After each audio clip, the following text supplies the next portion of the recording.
Again, welcome to Rewire Wednesday. Today, we are going to focus on the rewiring part of the recovery. So, that means we're actually focusing on working with our brains. Monday and Tuesday is a lot about working with our nervous system, which is so important. But body mind is, one pathway, and the other is, mind body. So it works both ways. So as you know, that Wednesday is really about kind of, I guess they say top down. And so, but I just want to remind everybody of something that's just so important that sometimes I used to forget, and that it doesn't matter how long we've had symptoms or how intense they feel, and how stuck we might seem. That it's really that your brain is capable of change at any time. And that sometimes, I would just feel like, oh, but I feel like I'm, more stuck than maybe other people, or maybe it's gone on so long for other people. But it's just an important reminder that neuroplasticity means your brain is capable of change anytime. So, healing isn't just about reducing symptoms. It's also really important about changing the patterns that are in the brain. And the good news is that, this is something that we can influence. So we're not powerless here. There's things that we can do. So there's a concept from Dr. Hanscom's work called dynamic healing. And at the core of it is really the idea that your brain isn't fixed. It's constantly changing based on where your attention and how you're responding to things that happen in your experience. This is that neuroplasticity. And it kind of works in two directions. The circuits that you use more get stronger. The circuits that you use less begin to weaken. And so if your system is spending a lot of time in stress or worry, or symptom monitoring, fear, trying to chase, symptoms or looking for answers all the time, those pathways become more developed. But not because anything's wrong, but just because the brain is trying to help you survive. And so, but as you begin to spend more time in safety and presence and connection, like we're doing here, then, and even in small moments of joy and ease and, things that you like doing, you begin to strengthen these different sets of circuits. Aloha.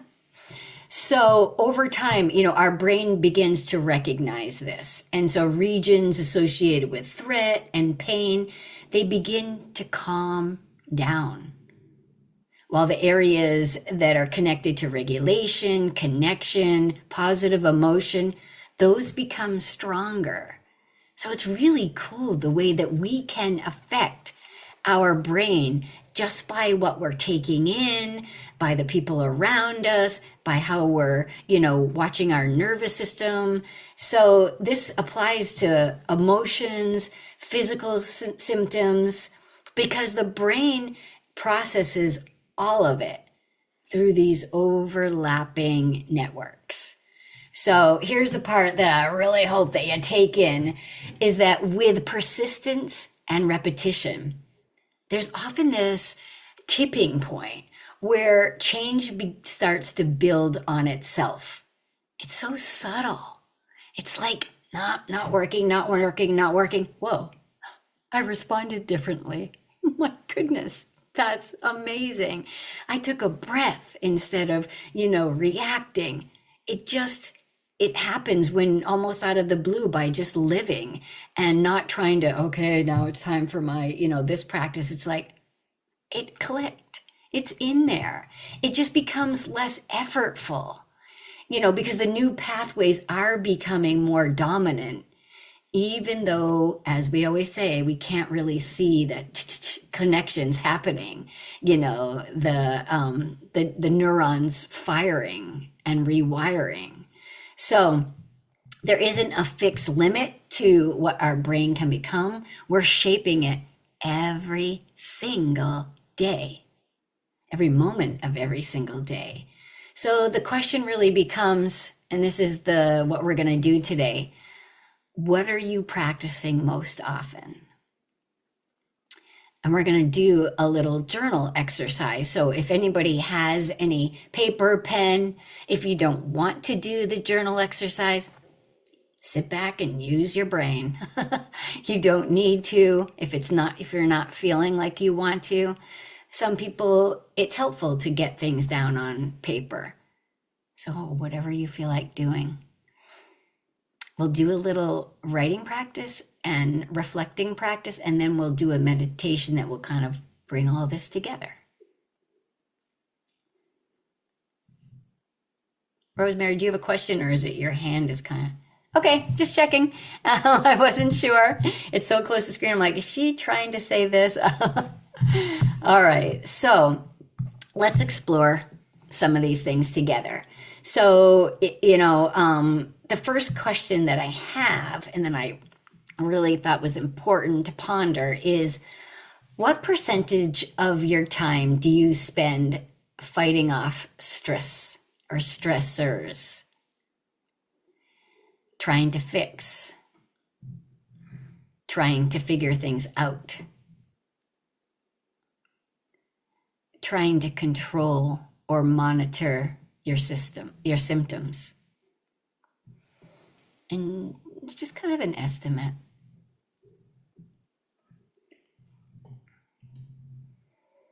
Just take a few moments, whether you're writing or just thinking about this, coming from a place of non-judgment, kindness towards yourself. It's just, let's get curious about this. How much time do I spend?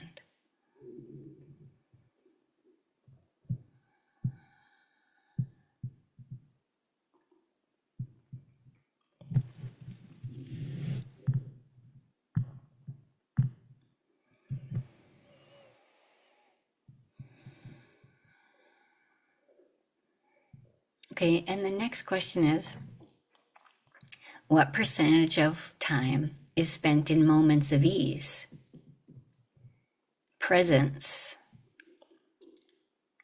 connection, or even small amounts of joy?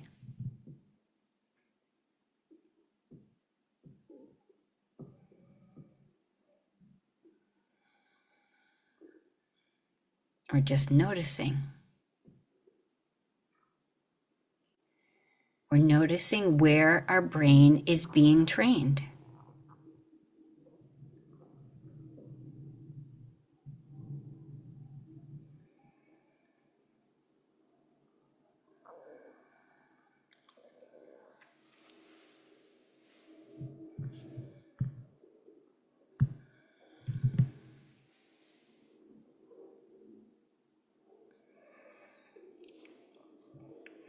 All right, let's shift for a moment. If your body felt safer, if your mind wasn't constantly pulled into stress or the symptoms, what would you want your life to look like?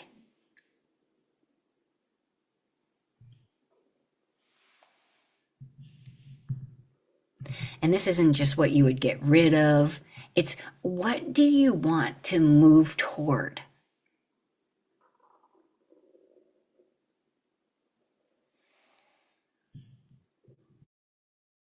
If your body felt safer, if your mind wasn't pulled into stress or preoccupied with the symptoms, what would you want your life to look like?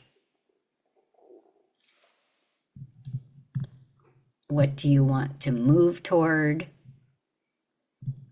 What do you want more of?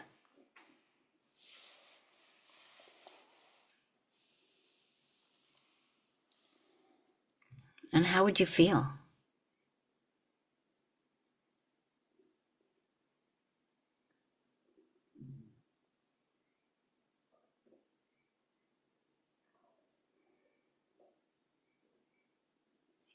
It's almost like asking what matters most.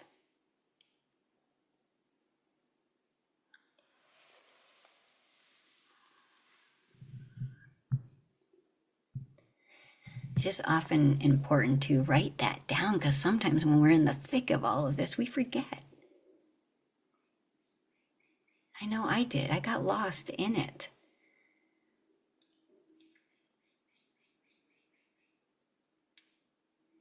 Just having to deal with the day to day, the stressors. So I just had to ask myself, what would a small moment of joy look like? Whether it was a cup of coffee in peace or a very short walk, laughing with somebody, or even at that time, just having a moment of feeling okay.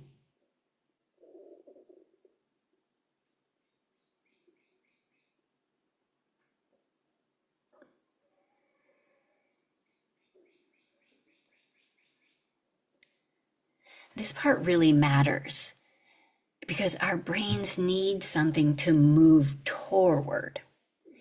It's like we're looking at the solution, not just the problem. It's so easy to come and just look at the problem, what's going wrong, what situation I'm in, what, things are, what stressors I have. But I love Dr. Hanscom's work because it's about moving toward what you want.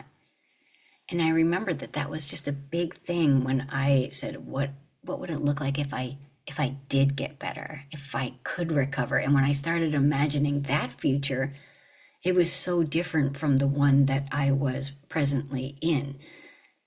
So I was looking at the solution more than just the problems that I was facing.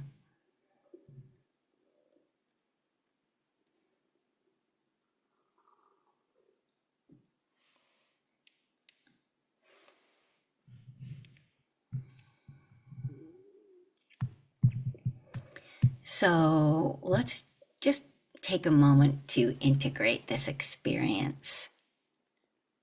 Yeah. Right, Dolores.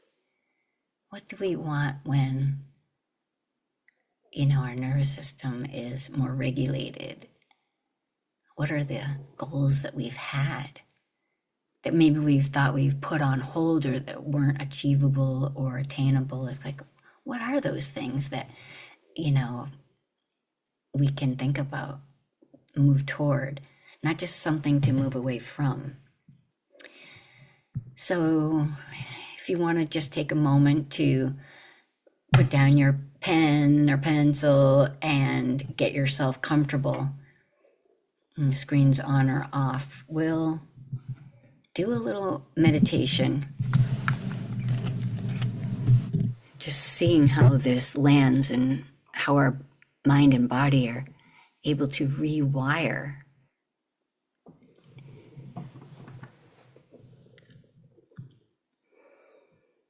So taking a moment to really let this land. It may help to soften your gaze, or you can actually close down your eyes if that feels better. So eliminating any distractions in your space and helping you to go inward. Let's start by taking a slow breath in and a long, easy exhale out. And really just notice that you're here. And recognizing that your brain is already capable of change.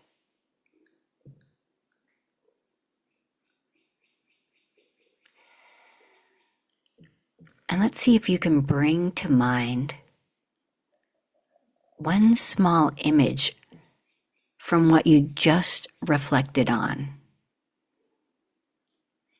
Whether it's a feeling or a moment or a version of you, not as something far away, but as something your system can begin to recognize.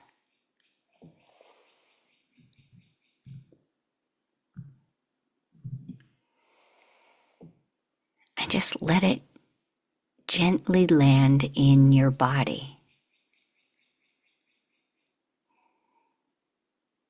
Maybe you feel it in your chest. Maybe it opens just a little bit. Or your abdomen. Maybe there's a little bit of an elastic feeling as you breathe in and out.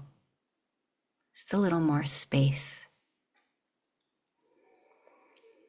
Could be in your shoulders or your hips as they begin to really feel as though they don't need to hold so much burden.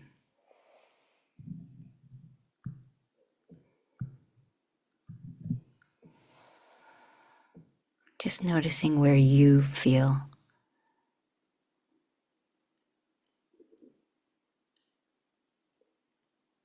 your own body becoming.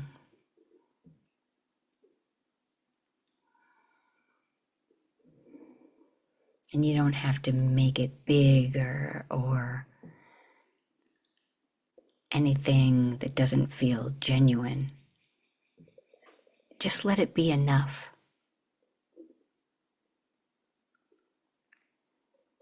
And as you stay with it, you might quietly say to yourself, this is something I can move toward. This is safe enough to begin.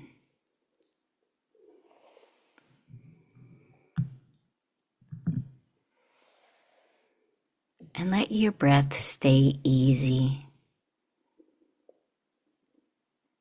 Your body supported by the surface below you, holding you and grounding you.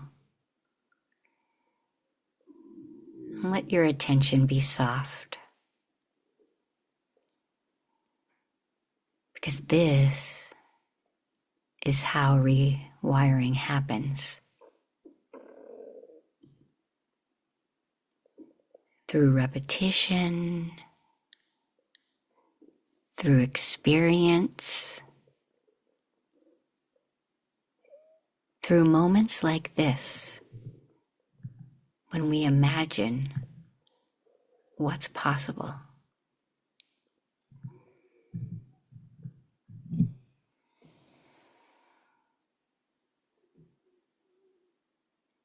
So even subtle moments or feelings or thoughts matter here.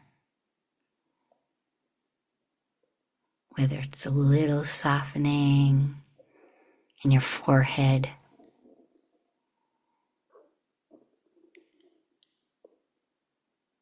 a moment where you see yourself with an inner or slight outer smile.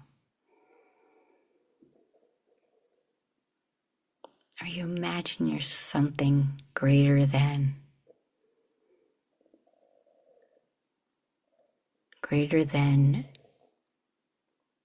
what you perceive as limitations. So what does that look like? Let your creative, curious mind really indulge in that. Explore.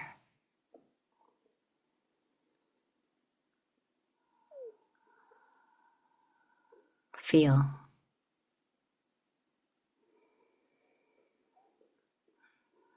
bring that in on each breath. And in each exhale, just letting go of any tension or anything not serving you.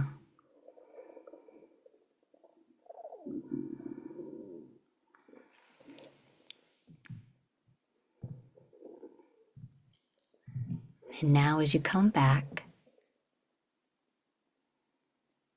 take a moment to notice how you feel, even if it's very subtle.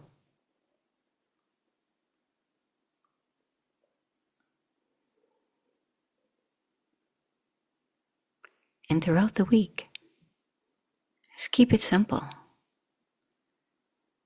Just really notice what you're practicing and where you're heading. Stay in those moments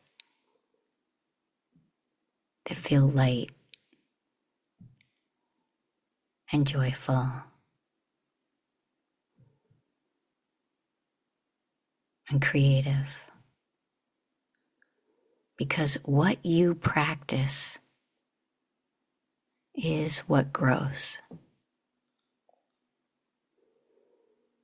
Just taking a final breath in, noticing that the breath connects the mind, heart, and body, making us whole. And on an exhale, just opening your eyes and coming back to our space. Namaste.